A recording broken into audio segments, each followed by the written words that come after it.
Hello everyone, today's video is going to be just slightly negative. I have done a video about like YouTube influencer or IG influencer pet peeves.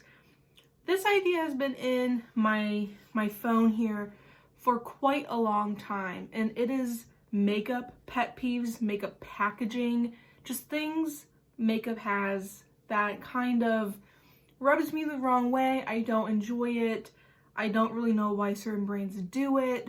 I do have 9 different items. I wish I could come up with 10, but I haven't thought of 10, so we're gonna go with 9. And I'm over to the side because I'm gonna put pictures up here so you understand what I am talking about. Thing number 1 is palettes with a chaotic background. I have about the Made by Mitchell palettes, the Juvia's Place Walhalla 2 specifically. The packaging on the back is going to really show the colors in a good or a bad way, which is why a lot of brands do white, black, a specific color to try and trick your eye into thinking the color story is something that it's not, or to perceive the color story into something that they want you to purchase.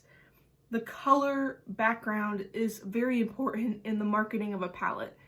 Now, when brands come up with this chaotic packaging, lots of colors, lots of lines, or things like of that nature, it confuses the eye. I don't know what the colors look like. So I like a plain color. I don't want patterns. I don't want weird, funky colors, black, white, or a plain, simple color. That kind of goes along with the palette. Odd shaped packaging. So I am thinking Glamlight, like when they first were, starting to get really popular, they had like a pizza palette and weird shaped food palettes. That's what really got them into the game. Or the LYS triangle. And I've used up an LYS concealer, and this is just not packaging for eyeshadow palettes specifically. This is all packaging across the board. Odd, funky shapes. Like the LYS triangle, they have it in their concealer. Do you know how difficult it was to really use that product up? Because it was all stuck in the 3 corners. I did not enjoy the packaging of the LYS concealer at all. I liked the concealer. The concealer is very nice. I just would never purchase it. I got it in a BoxyCharm or FabFitFun. I don't remember. I would purchase it again if it wasn't in that weird packaging, if that makes sense. I know a lot of lip glosses, they have like weird toppers. I am thinking like Jeffree Star, wasn't his like lip glosses and lip liners and eyeliners and stuff that have that huge star at the top? Don't put anything funky. Give me a basic container, because I'm buying it for the product essentially, but the packaging is going to decipher if I'm going to buy it or not. I just don't like the odd shaped packaging. It is just so inconvenient. Bulky packaging, same thing. It's just that instead of being a weird shape, that it is just bulky. It's too big. I'm thinking Physicians Formula had the hunkin' bronzers and blushes. I think they've slimmed them down though. They have listened. And then I also have Jeffree Star. Have you seen a lot of his palettes? I mean, the new ones, I think, I don't follow his makeup brand, but like a lot of them were bulky.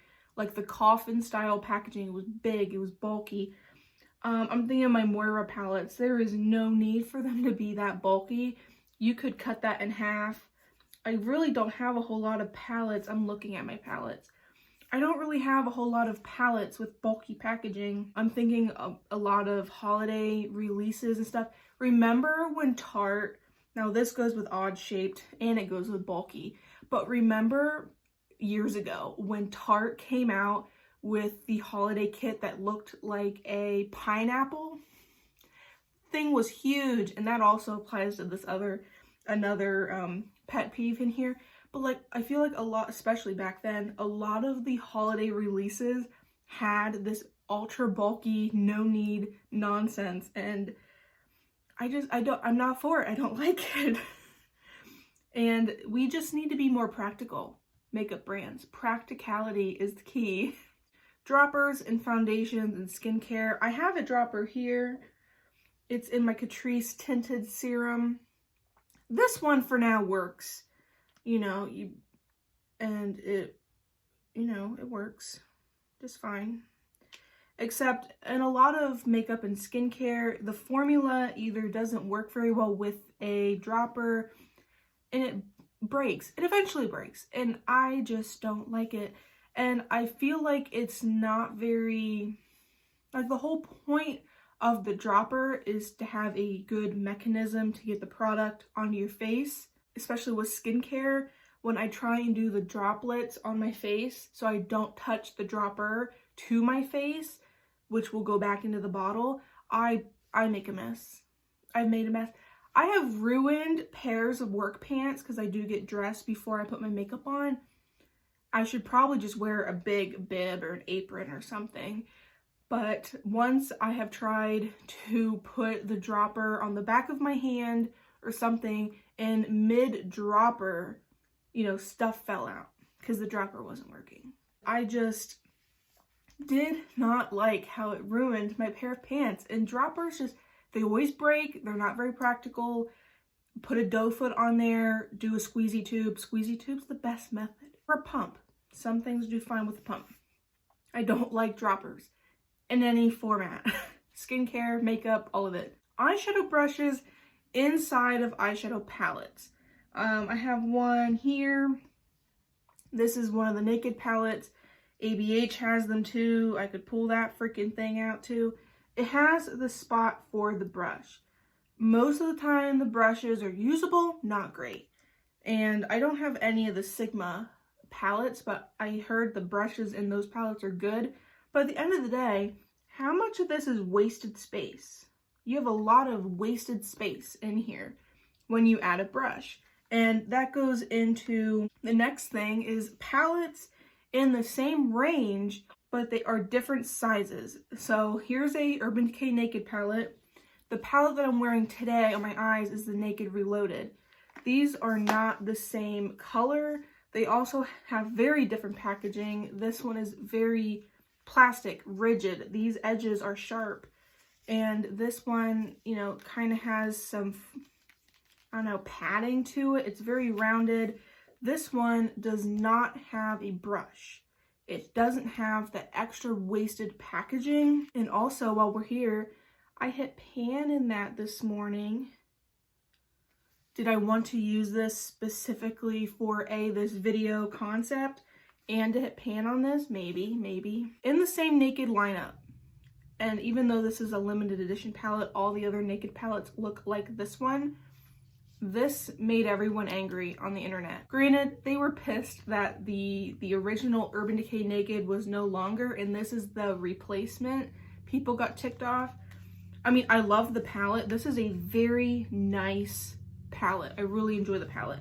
Don't call it Naked if you're not going to package it the same as the other Nakeds. I also have the ABH palettes, the traditional ones, in the velvet packaging.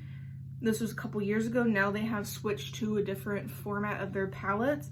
They had the regular palettes, and then they came out with Amrezy, which was like an extra shade or two on the end, so it made the palette longer than the other palettes that have came before it. So when you put them in your drawer or you put them on a bookshelf, you know, they don't line up all pretty because you have one that's way taller than the other ones. I don't like that. Why Amrezy is longer than the other ones, like so many of the colors are similar, just cut out two or four, whatever. I can't remember how big that one was compared to the other ones, but it was longer. It had an extra row or two at the end, and it was a collab, so they knew people were gonna buy it anyway because of the person they collabed with. ABH now has totally different palettes, and I would love to try the Cosmos palette.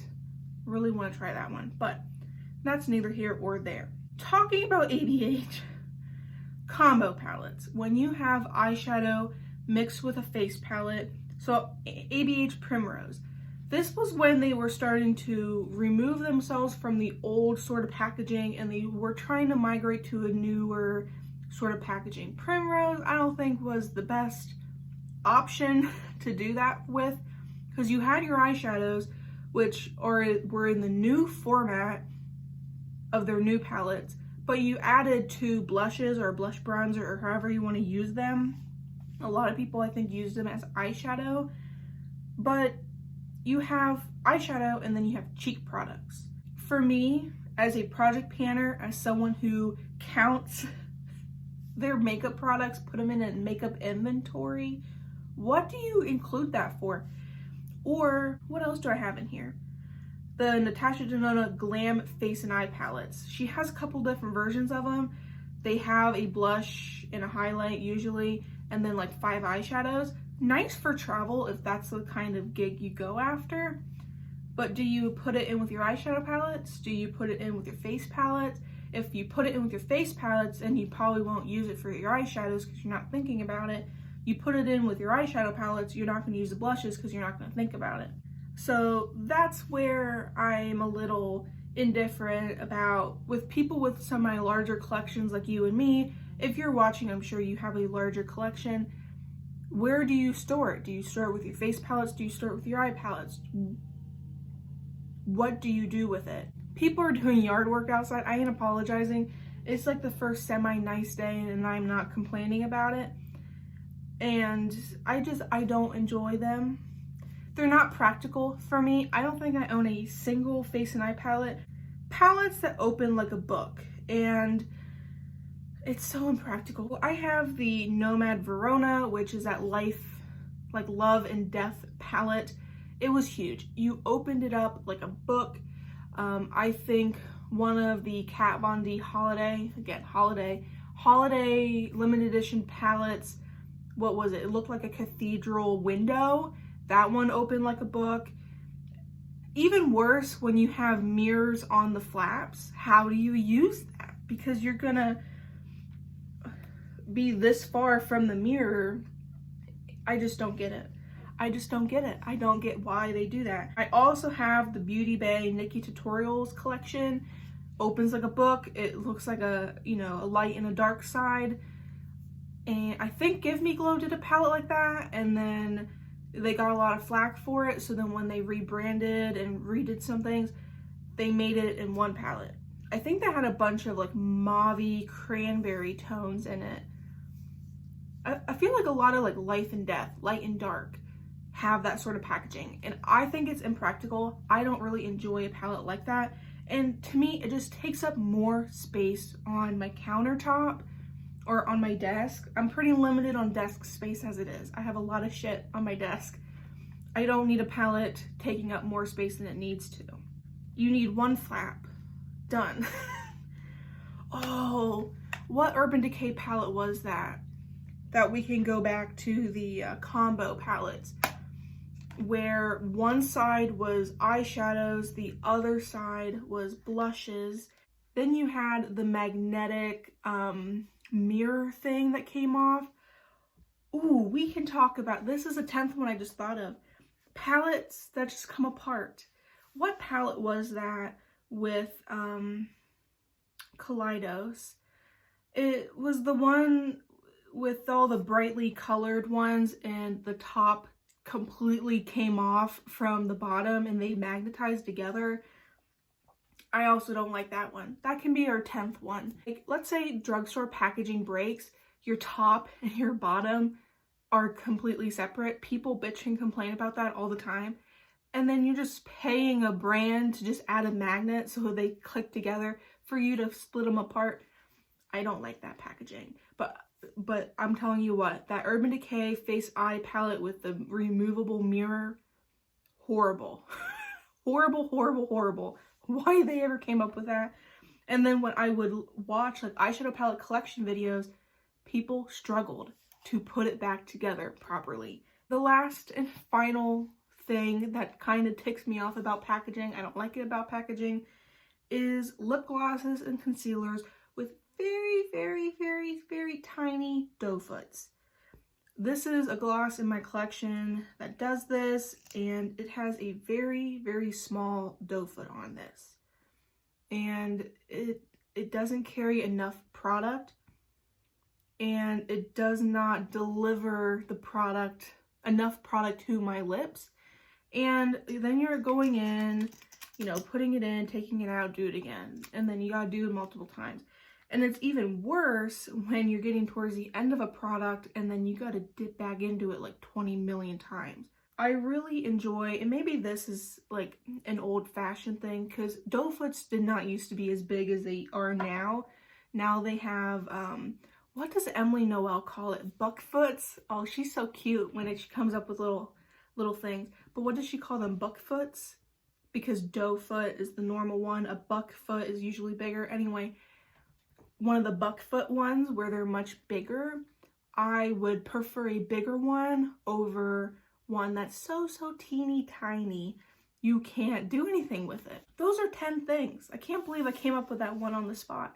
It just came to mind because we were talking about Urban Decay, and I was thinking about all the old Urban Decay nonsense that they have since came out with over the years. Yeah, and it was like these pinky mauve tones. I don't remember what it was called.